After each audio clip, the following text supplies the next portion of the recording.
contando historias. Queremos hoy compartir con ustedes un viaje maravilloso, un viaje que iniciamos oyendo, perdida en la radio, esa canción de Expósito titulada Naranjo en Flor, de letra un poco difícil de entender en su parábola, sin embargo tan cara a nuestros sentimientos tangueros. Era más blanda que el agua blanda, era más fresca que el río,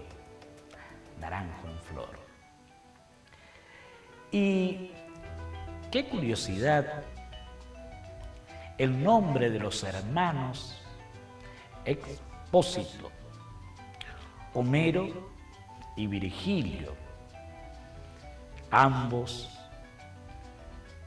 nombrados con los nombres de los grandes poetas,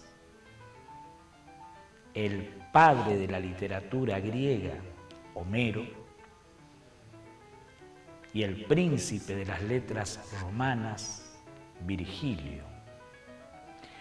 Mas el apellido Expósito le fue dado al padre de estos grandes poetas tangueros por haber sido un niño que fue entregado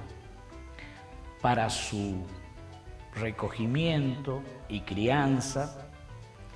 en el hospital de los niños Expósitos.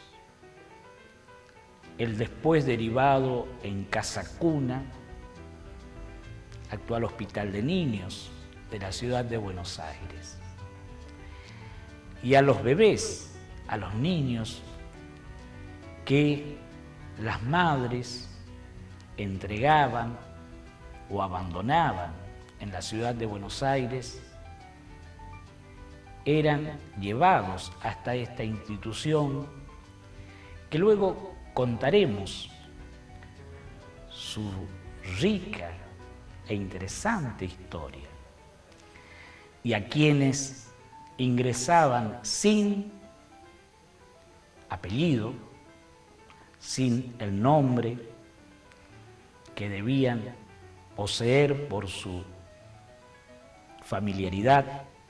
les era asignado el apellido Expósito, que viene del latín expositus, fuera de la ciudad o fuera del pozo, del círculo de la ciudad, expositus. Pues bien,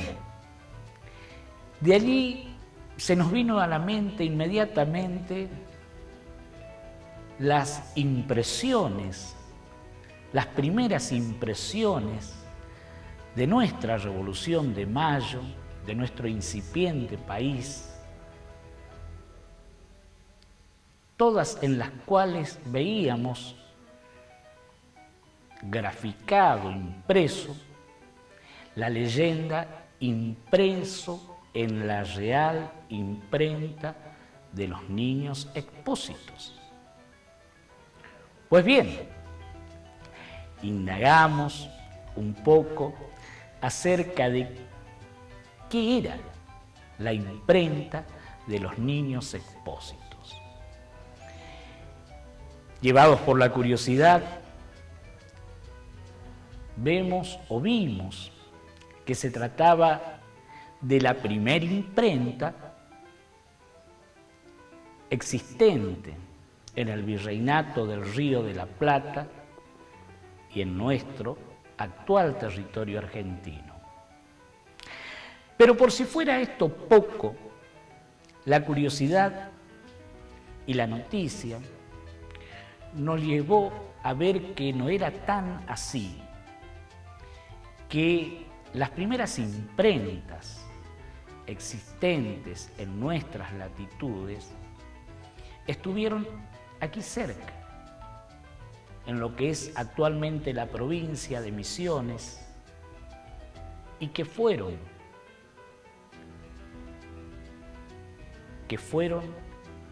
fabricadas, construidas por manos indias, guaraníes, bajo la dirección de los padres jesuitas. Y allí ya hablamos de los años 1600. Hay datos certeros que hacia 1695, en la reducción de Loreto,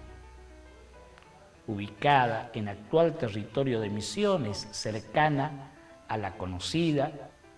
y actual atracción turística misionero-guaranítica de San Ignacio de Miní, funcionó por espacio cierto de 30 y algo de años, de 1695 hasta 1732, una imprenta que imprimió,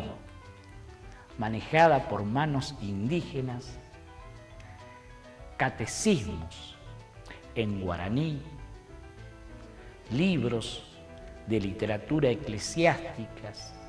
en latín, con tipos, con letras, con adornos, con imágenes, que nada envidiaban a las imágenes, a los tipos y a las letras impresas en Europa, que si prolongamos los años, vemos que la imprenta en la vieja Europa era todavía una novedad y había importantes, grandes ciudades que aún carecían de tal invento del maestro Gutenberg. Y retrotrayéndonos en la historia, la noticia de la imprenta nos llevó de la mano a ese imperio jesuítico guaraní, invento o experimento único en el mundo. Nos encontramos con la figura de un insigne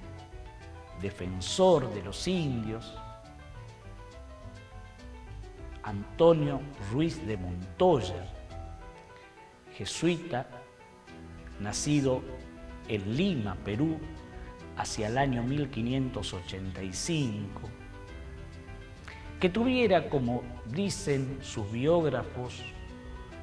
sus primeros años una vida disipada, una vida plena de vivencias juveniles propias de la edad, y que, aventurándose en la vida guerrera, fue hacia la conquista del reino de Chile, ese reino que peleaba contra los araucanos, y que luego viene a estudiar en Córdoba e ingresa a los 20 y algo de años a la orden de San Ignacio de Loyola, a la Compañía de Jesús, la llamada Orden de los Jesuitas. En Córdoba estudia, se ordena en Santiago del Estero y allá por el año 1610 es, por propia decisión, enviado a la Paraguaria, a las misiones jesuítico-guaraníes del Paraguay. Y allí se adentró y fundó entre 11 y 13 pueblos misioneros, todos que llegaron a reunir entre 1.500, 2.000 almas en la región denominada de los Itatines, al norte de Asunción, en la región denominada del Guairá, al noreste de Asunción, en los lindes con las posesiones portuguesas, y en la zona del Tapé o del Tape, actualmente Río Grande del Sur, oriente y occidente del río Uruguay, lo que es actualmente San Borja, Santo Tomé y pueblos aledaños. Todo por allí anduvo Antonio Ruiz de Montoya. Allá, por el año 1620, debió afrontar la difícil decisión de embarcar más de 12.000 almas guaraníes aguas abajo del río Paraná, huyendo del ataque de los bandeirantes paulistas que venían a buscar mano de obra esclava especializada entre los indios guaraníes que habitaban las misiones. Los portugueses que habitaban en los alrededores de San Paulo de Piratininga, viéronse rodeados por mar por los holandeses que le quitaron el monopolio del mercado esclavista proveniente de África. Entonces, impelidos a buscar mano de obra para las facendas, las haciendas del sur de Brasil, se adentraron en las misiones jesuítico-guaraníes, llevando de a 5.000, de a 3.000, de a miles los indios guaraníes esclavizados en las famosas incursiones de los bandeirantes llamadas bandeiras, uno de los cuales, José Raposo, se hizo legendario por sus aventuras violentas, osadas, plenas de masacre, de muerte, arrastrando las poblaciones indígenas hacia la esclavitud del Brasil. Los guaraníes estaban prohibidos a portar armas por las leyes de Indias, pero ante la necesidad de evitar este trabajo esclavizado al que eran transportados por los portugueses, Antonio Ruiz de Montoya va hasta la misma España a entrevistarse con el rey, a solicitar la autorización del uso de armas de fuego por parte de los jesuitas y de los guaraníes para contrarrestar los ataques bandeirantes. El rey autoriza por diversas cédulas el uso de armas de fuego por parte de los jesuitas y de los guaraníes para defender sus posesiones. A su vez, desde Chuquisaca, la audiencia autoriza también el uso de armas de fuego. Y entonces, desde Buenos Aires se provee de 11 guerreros españoles expertos en el manejo de las armas de fuego para instruir a los neófitos guaraníes en el uso de las armas. Y así, por primera vez, los guaraníes viéronse obligados por las circunstancias a armarse en defensa de su territorio hostigado. Viene río abajo esa caravana de 12.000 guaraníes, encuéntrase con los saltos del Guairá, esa monumental cascada hoy tapada para la construcción de la represa de Itaipú. Y allí cientos de balsas se pierden. Eran balsas construidas con 2 gruesos troncos de timbó o timbú o palmeras gruesas, ahuecadas en su centro, que a su vez recubiertas o transversalmente cubiertas con maderas, tablas. Sobre las mismas se construían especies de chozas o casillas que cubrían a los guaraníes de los ataques a flechas y pedradas de los tupíes, que era la etnia que acompañaba a los bandeirantes en su acoso esclavista. De esa monumental, fantástica travesía se fueron fundando los pueblos misioneros que hoy ocupan aún los territorios de nuestra actual provincia de Misiones. San Ignacio Miní, Loreto, Santa Ana, Acaraguá, que después de la batalla de Mbororé, que ya vamos a referir, es trasladada hasta la Yapeyú o hasta el Yapeyú, y en 1650 se cinde 8 leguas arriba para fundar la Cruz, o Nuestra Señora de la Cruz de Acaraguá y Mbororé. Pueblo que el 15 de agosto conmemora a su santa patrona, la Virgen de Acaraguá y Mbororé. Pero veremos que hacia 1641 los portugueses arreciaban en sus embates bandeirantes, llevando, reiteramos, por miles a los indios hacia las facendas y haciendas del territorio portugués del este del Atlántico para trabajar esclavizados. Los guaraníes eran artesanos, eran herreros, eran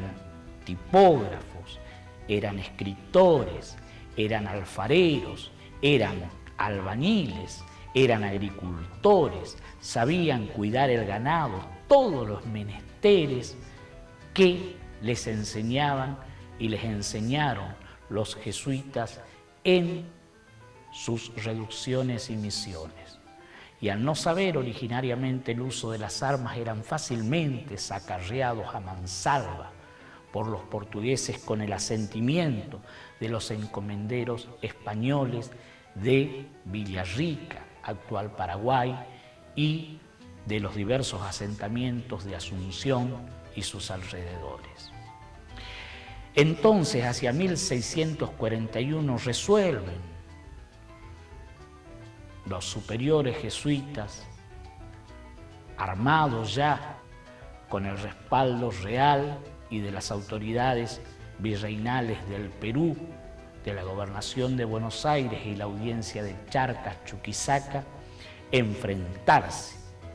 a los ataques bandeirantes. En febrero de 1641 se enteran de que una gran bandera venía nuevamente en son esclavista bajando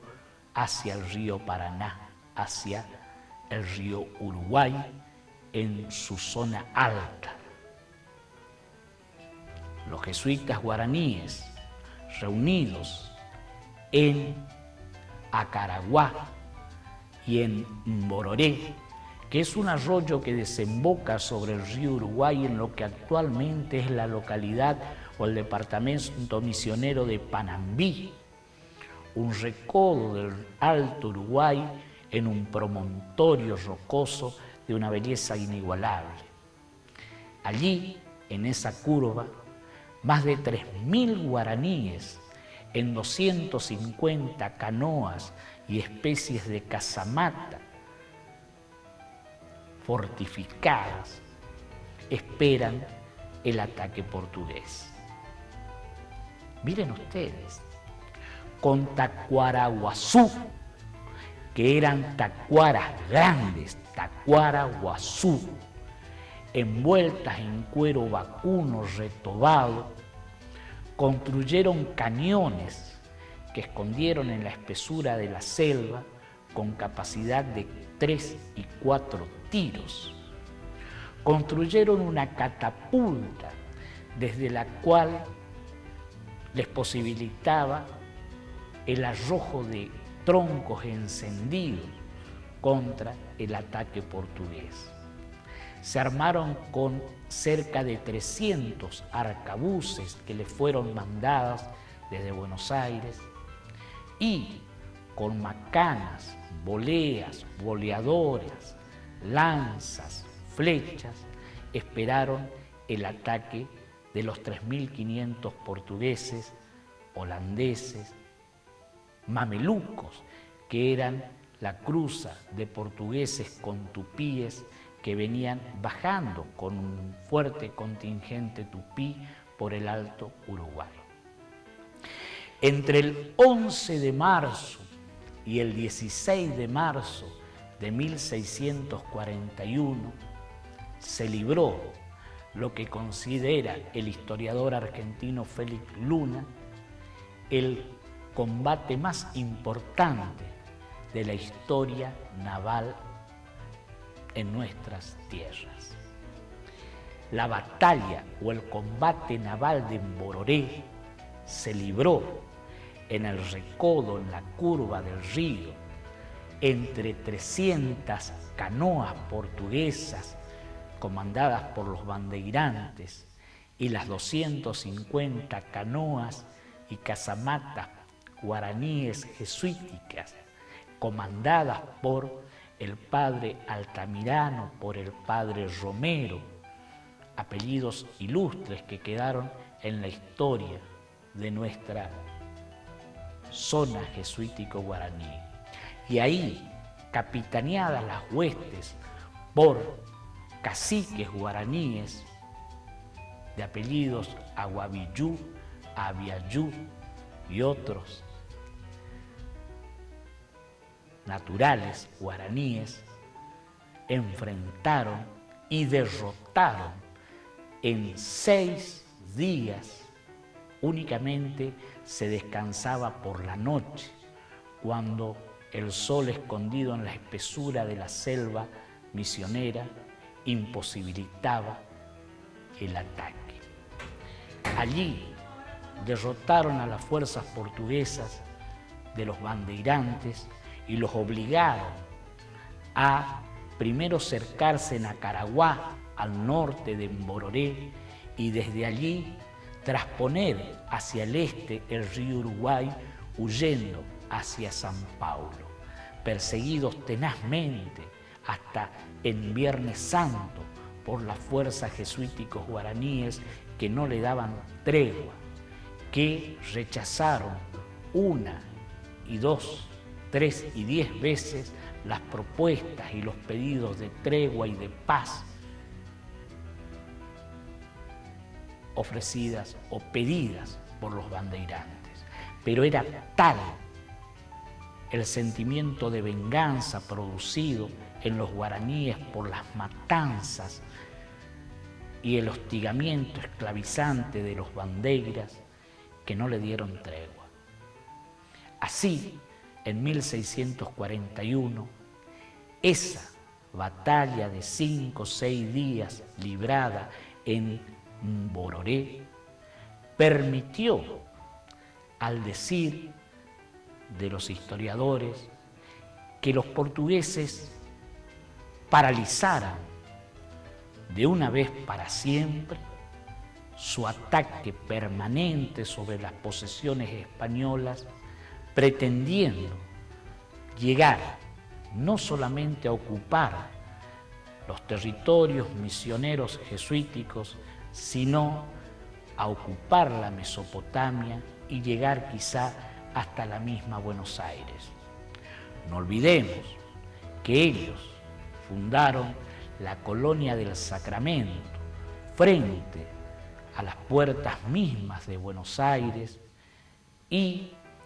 que la recuperación de esta plaza fuerte lusitana portuguesa fue nuevamente obra de la gran mayoría de los indios guaraníes que fueron convocados para que bajando de las misiones ofrecieran sus cuerpos con la expedición de Ceballos para desalojar al invasor portugués.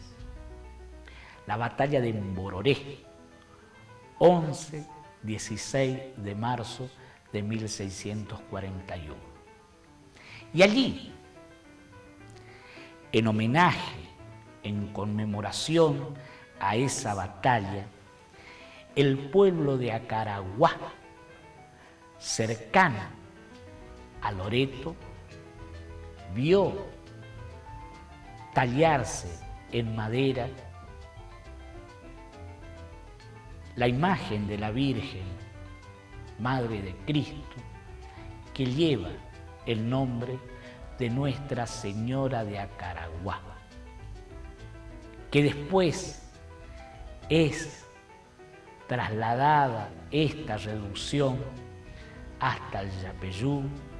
del Yapeyú a la cruz, y que allí se venera en la iglesia de la cruz y que lleva por nombre Nuestra Señora de la Asunción de la Cruz de Acaraguá y Mbororé. En el 2005, esta imagen es también tomada como patrona de los sin techos de Corrientes, evocando aquella gesta, patrona del Instituto de Viviendas de Corrientes. Seguiremos en Contando Historia con esta maravillosa historia que nos lleva a la imprenta argentina.